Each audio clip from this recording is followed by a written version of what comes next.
जिस तरह शोहर की मुआशरे में इज़्ज़त होती है और वो अपनी इज़्ज़त नफ्स का बड़ा ख्याल रखता है, उसी तरह बीवी की भी इज़्ज़त नफ्स होती है और बीवी की भी इज़्ज़त नफ्स का ख्याल रखना चाहिए, जिसका फ़ायदा ये होता है बीवी आपकी दीवानी बन जाती है और आपकी इज़्ज़त पर कभी कोई हर्फ नहीं आने देती।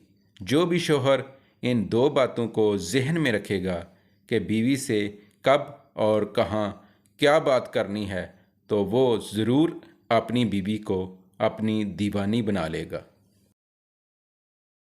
ऐसे शोहर जो लोगों के सामने उसका मजाक उड़ाते हैं, लोगों के सामने बेइज्जत कर देते हैं और डांट पिला देते हैं, अपने तौर पर तो वो अच्छे बन जाते हैं, दूसरों को तासर मिल जाता है कि देखो घर में मेरा कितना कंट्रोल है।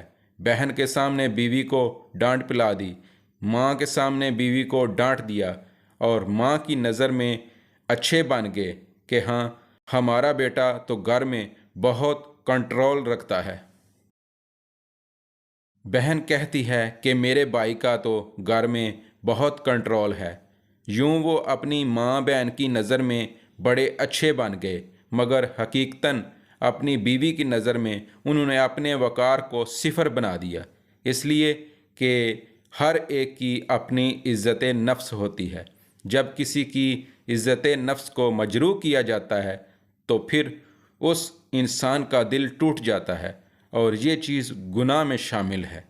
लिहाजा उसकी इज़्ज़त नफ्स का ख्याल रखना चाहिए।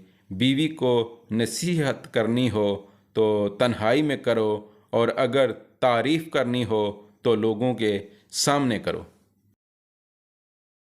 इस नसीहत को ज़िंदगी का असूल बना लो। तन्हाई में अगर बीवी को जली कटी भी सुना दोगे, बीवी बर्दाश्त कर लेगी, मगर लोगों के सामने की ज़िल्लत बर्दाश्त करना मुश्किल होता है। इसलिए ये बात ज़हन में रखें कि बीवी को दूसरों के सामने कभी भी इस तरह तनकीद का निशाना ना बनाओ।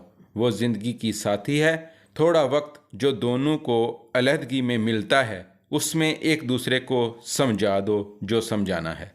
लोगों में तुम इस किस्म की बातें ना करोगे, इस तरह की हरकत ना करोगे तो बीवी ज़रूर आपकी दीवानी बन जाएगी।